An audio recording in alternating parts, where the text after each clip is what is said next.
بسم الله الرحمن الرحيم. الحمد لله رب العالمين، ثم الصلاة والسلام على الرسول محمد خير العنام. أقول لك دونك غروب مولبي كونتون من شتا قناة خزينة الفراعد الأصول الفقهية.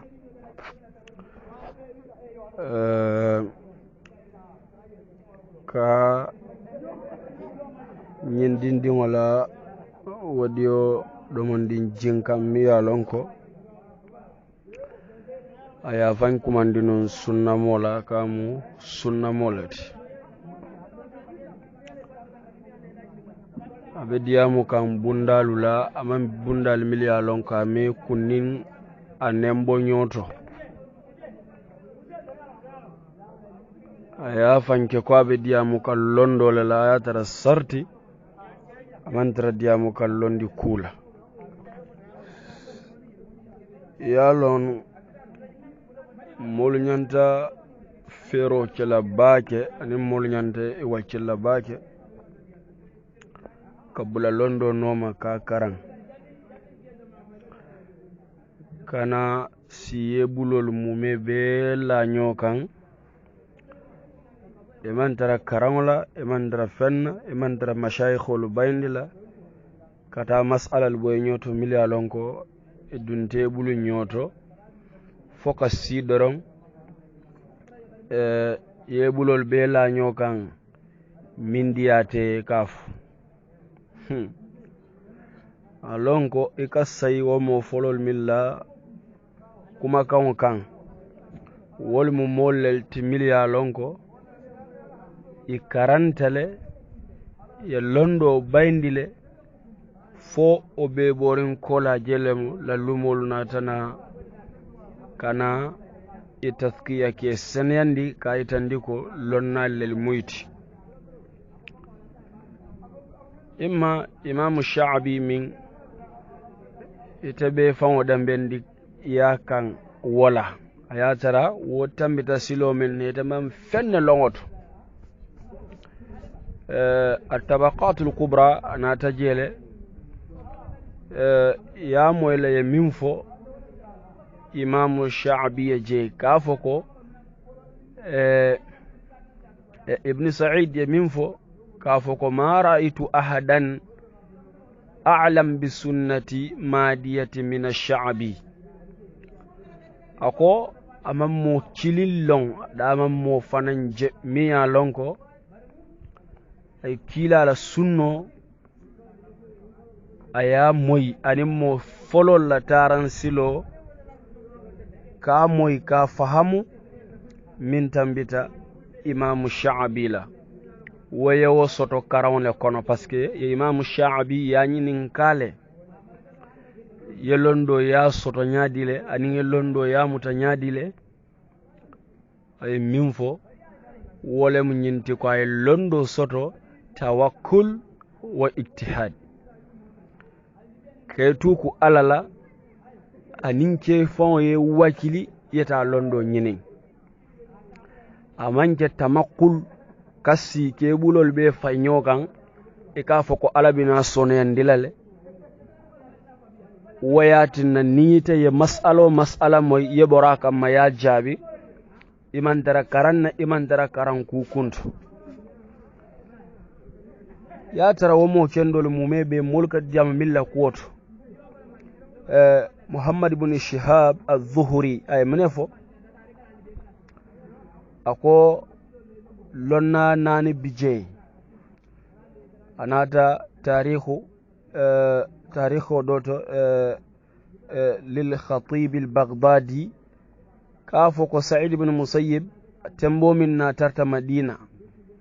a ñongo man tara Madina londo Sa'id ibn Musayyib ñeng ala jamano kono wato minna sahabiyolu jama fata Sa'id ibn Musayyib ñongo man tara je hakke mun yatin na wo keta kaytan di ko itel ñonu man tara wo tembe temboto mun yan no keta ila wakilo ni la sobe yala yatin na wo keta woto ñimmu darurelti ndel talibolu mume be kan aketa sufi kunda tiwo aketa sunna kunda tiwo mo killing amanda yeke bulol fayño keɓe fonninkiya wato kono ita mantara karan ku kunto walla ye karango datiye ɗomon ɗin kije doron itata siko majlisollel kono karandirola ayata ita me karanta bango folo wa kadhalika ye wala fukote ke amiru sha'bi a ñowo man soto kufa bankoka tembo min naɓe kufa a ñowo man soto je hakke min sabu kamma londo sabu kammala la lumolu kawof ol be e londo soto munela idunda mashaykhol la noma ka bankol bayndi kata karammolu muta pour ye karandi londol dol bi je wol siyoɓe sanjitan nani ɓe londo karanna e kaje bintel dindingol la miliyalon kon siyoman sanji mo si folo mbe kata si walla man sanjitan sabo si tan nane mbe kata sin kam bulol fay ñokan kombe karandirolla hani mi yalon ko adanta ñin kitabol lel to ñin dumalankol to comme milidanta walla ye khalille karam fikhoto walla ye alfiyale karamba walla maraqilamba wolu jamal lel bi kata si iko san karango bantale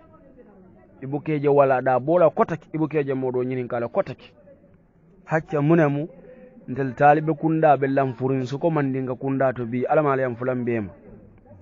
ndel be lamfurin karan koto bace mantra ku konto parce que nimmi do mo dinno doron bi okata silo kabe kudolla mo buka so intikalo kala be ka tara siri ko mbem famala majlisole kono ndeta fintila kata karawna dula do to mbe karanna wada male bul mol sorta miliyalon ko wol famañol mu wala firlalle ti kita bonralle ma zalika ye fañol la kordal bula tata kata londo bayndi albe wole kala dina ka sinyo kan kal bulo fay nyokan tanti ladro alka fa ko mindiyata ni mas'alo nata allafta le diya muje nin obe kala albe fero ke ale intikalo ke ale bo si wodula to leta londo nyini abi wala nyama alahsanul bashari afanan tembo min nabe bushra banko kan dol ko tembo min nabe sham amman atelemu je muftiyoti mot bulota ka londo la karola bari niyol kilin na beñininka e ka mune fo e ka fo ele suta nyaaja nga soto walala ma soto nyin sab ma soto e bulu fay ño kawala ma soto bulu fay ño kawna wala yatinna sufyan ibn uwayna ay nyim fo ka samba fenke tarikul baghdadi lil khatib ay nyim fo kila sallallahu alaihi wasallam la saibul kola ako kila sallallahu alaihi wasallam mo sabanata soto molu kono kila la saibul kola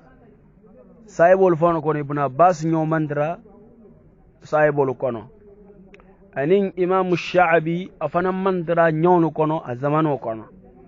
abole nyama al-thawri afana mantara aflawnu kono hacce ñil be niye ñinin kal ye londo soto munela ku kilin ikawole foye ka foyle ko suta nyaaja no londo soto walala anin wakilo anin ka wili ka dulalo bayndi kata londo ñinin dina katara siri ngalla suwo kono jeeto ita ya muta ko londo be wo doronnato ita willa kata londo bayndi molu bulu ya muta mashayikhol la mas'ala jallem mi yalon ko mosi asute no ifaye kitabo kono ya sute ifaye bari ni nata o mas'alo nyin jube itata firinnola ko ma nyanta firinna nyami o fana ye mol batandi baji mas'alo dol bije ya tara kitabo kono ita fango ya sute le mum bije bari jumale bo firinne la lumol le ba firinne miliyalon ko siumba mande londo kono o buka soto no siyo kono fokam ma manne kata londo nyinin ka wili saay wato be damin asutiyatale wato be damin asutiyatale pour mole nyo sute ka wili kata londo nyinin ni dol fanani je miliyalon ko katra siri le sol ko ne ka fo ha bi mol bu ka nyoma koy ñine yentel lamandi ka kunda ñine yentel batande a felenti karana sobe mi halon ko iba mutala ka bulo wilindi karana kunda to bi o be do yala batindel konale o laati nan karaw ma ka fo bi ni mol sindi ko surwale sijan ma fawola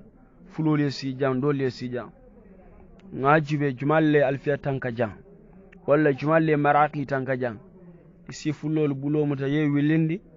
ye surwal bulomuta ye wilindi wentel man din kollel tulasiri munayatin naw bebe kala tele buka sonso biara karawna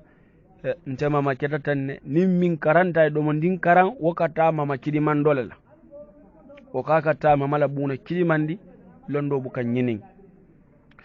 fo ferole kili molye wuli kata londo karan imma ita mun be wodi ya mola wodulato manke ko mo ite feo fenje safari nyanta o be folal walla ita miro be mutonyalati hani kuto wa nyamade fewndo be safari o man sahya fo ali hakilima ya woto ha foka hakilima ya woto ko ku yaje ite ya long ima long ya fo fansunta foje munati ne da fani ya fola parce que man son karon la wali atinna Omar yenyim fo ko ntenene mam moje ma ra'aytu ahadan akthara ay yaqula idha su'ila an shay la ilma li bihi min ash-sha'bi akom mam moje mi ya lon ko amam millon ka ko indi kene bato ka fa moliyente manyi long nena ma moje min tambita imam Sha'bi la wo bundatu ama millon hani dindin ya nyinen kala aka fo le manyi long ayede je imam Sha'bi o ma daji kolati bari bi ndel man tara karangola man son karangola mo be ko fay ke muftiyoti ñu wasapot mbe willale ngata karangola kola mbe na ke muftiyoti walla mbe na ke doctoralti bare ko kasi ke bulo faynyo kanteng e ka fodora bina sono yala lentel mama nyolbe tanna non o manta mo bode ni lafta yetara imama nyolla bunyaka itata bunyar ni nyamin yalo ni wole kitabul lel safi ye londo lel karan adu wolma wo safe sono yakono woto fo itamim yalon ko fane lafta walla bunya nyola fay fero ke ye wakili imam millo yafo malon yewili la sa tewto walle la banko kayta bula lonnal no ma imam millo yafo wayatinna Muhammad ayenyim fola ko kuma ya nonere ko imam Sha'bi ayenyim fa ya ka en telu ndel kam malu bakele mam millon ka nyininga akaye ite ateli ko alika malle alma millon ka nyininga ite mam millon ikoy kam malle ka taw nyininga akaye ko fali mamwe malaiko le mum fo alay ikaye la ilma lana illa ma 'allamtana innaka antal alimul hakim malaiko le mun fo alay ikaye londi tentel bulu foni alaye min fony woto malaikol mammalu damin pour que la jahiliya yitandi alala muna yatin ne tabe malla pour que la jahiliya yitandi imam millon pour mol ya foy isalo wolto ko ndel malla fi karawna lafta tolela wala lafta alfalu kam famura alfalla fani bala woliye min cenun koma pour bi ngabulo bunya kono o man ta keno obu nyali be sotlale min badi nazhi ruh ni wala bo kola be sotla wala kono abe sotla wala kono foya ye wakili le ta sita karawla o ko lafta kumol mil fola isi fono o kola lafta kul mil fola isi fono ha wala atinna imam Sha'bi aynyim fole kotaki nata kitabu take min tolla hilyatul awliya ako londo al ilmu akthar min adadil qatri ako londo le siyata sama jioti mi yalon kaka jinan duma londo mi yalon ka be cherin wole siyata sama jioti fa khuz min kulli shay'in ahsanahu feofen londo londi ba betemale tala yo karang bota min fole tenga manche ko londi o londi taje ko tanyanta inyanta londi o londi yaje tanyanta folale ete balon nale ko fengo safeta woman sahya min sahya te ka wolata karam fengo kono mimman sahya ya wolande ikana fo moliye pour ñin sabu kamala ikana ta mol wiswas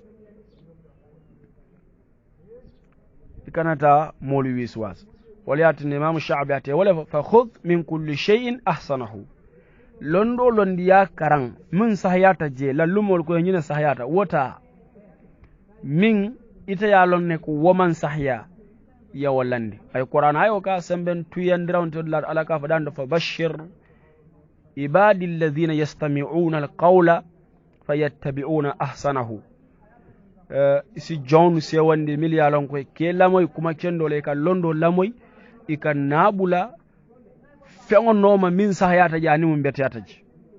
min man beteya iko fay iso joni se wandar jano sotola woto amanci koyte few fenje yaɓe safere ñin kitabol kono ite ñanda lolale ite koy kana wuru wolati teɓalo nala ko londi dinkirato wota cerin jeey wota cerin londirlato imam millon a fommala yede ka fola waro kana tinna ika femfo alala ñin dino kono ñimmanto jamaye ika femfo miyalo imam sha'bi biriya ñinin ka ako laadri londo ka fommalo nisful ilma o fomu londo talantelte o fomu londo talantelati iko minna malo bari ita hakkilo le doyate hakkilo mawara fo ya mira ko ka loñi wasafoto ko la connexion siyata kuma kawno mil diacha ye kanna ike fo molie mo tolel fanan ka bule noma wala ike muta ko ite mu lonnaleti ibalon nale ko lakiram momo yemin fo nyin dino kono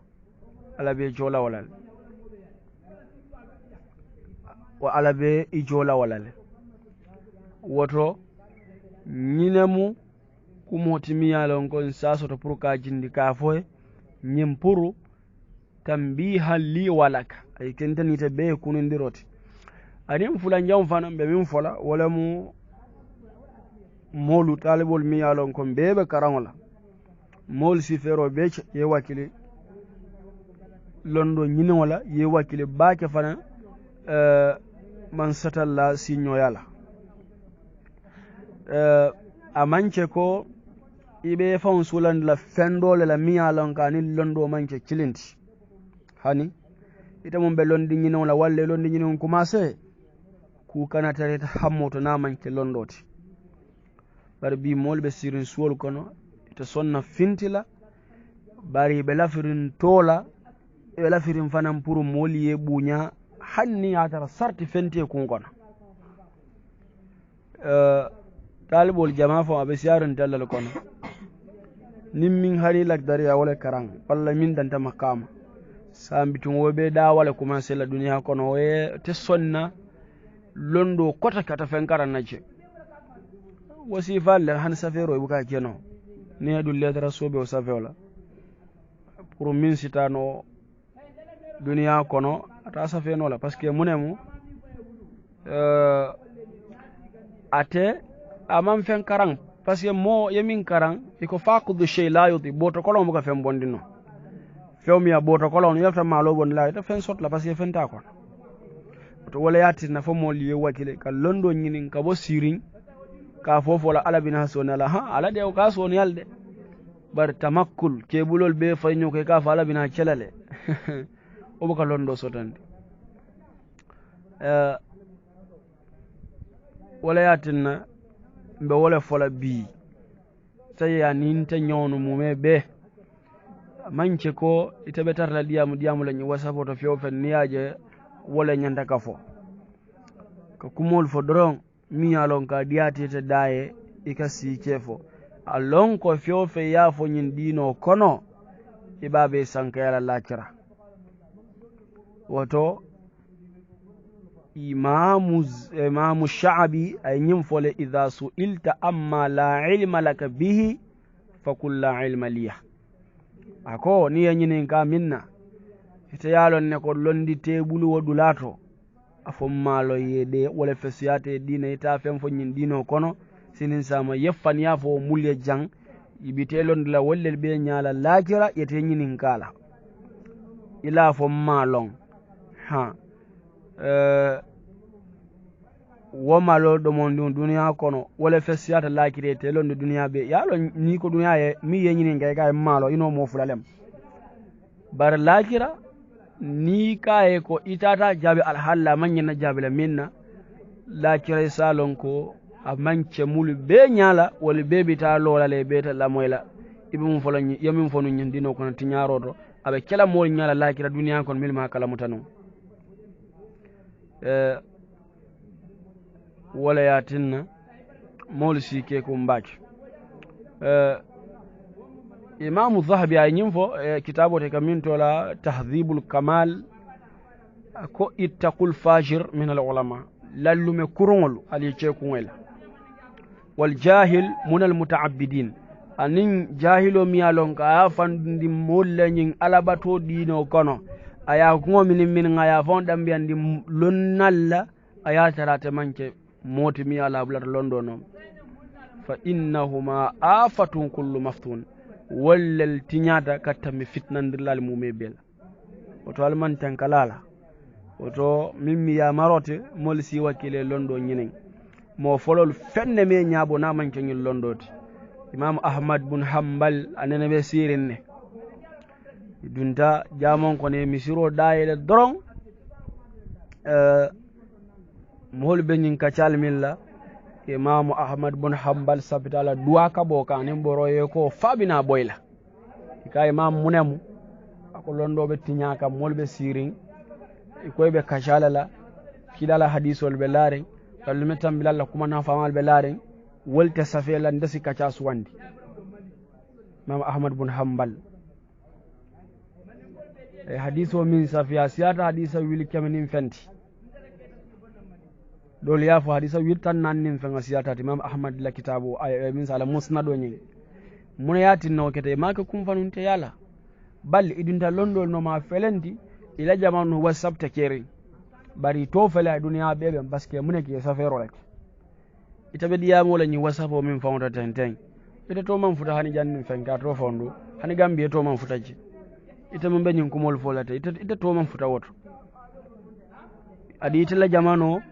cibarol bi jele miyalon ko hani sini niye fawon to janjanda si janjanno bar biyol to futa dam ite to futa no lawto ol to duniya bele be imam ahmad bin hanbal ay to duniya bele ben ite dun to futa no mun yatinna to futa ta wodulaldo ay safero min kana ay karaw min ba hanni ta si lo jang ite si fan to kankula nyawnya ito duniya be ben no la wa support adum bila kibaro tariata nun to kibarol mun yatinna wo to futa londo le to futa ndiji ita hanni sillo bi ke fan to kan kulantelon kar jwala beta to moyla ite to moyla parce que man fenke man karan